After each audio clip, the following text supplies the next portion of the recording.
按住最后一键，压着不要放。这时候把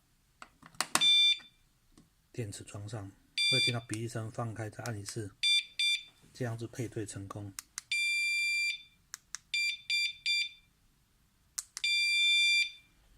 重复另外一个动作，就是把这个电池拿掉，另外一个按住，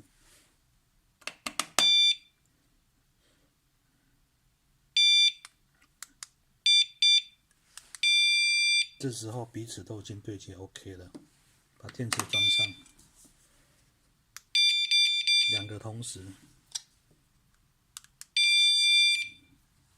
这样就算完成了。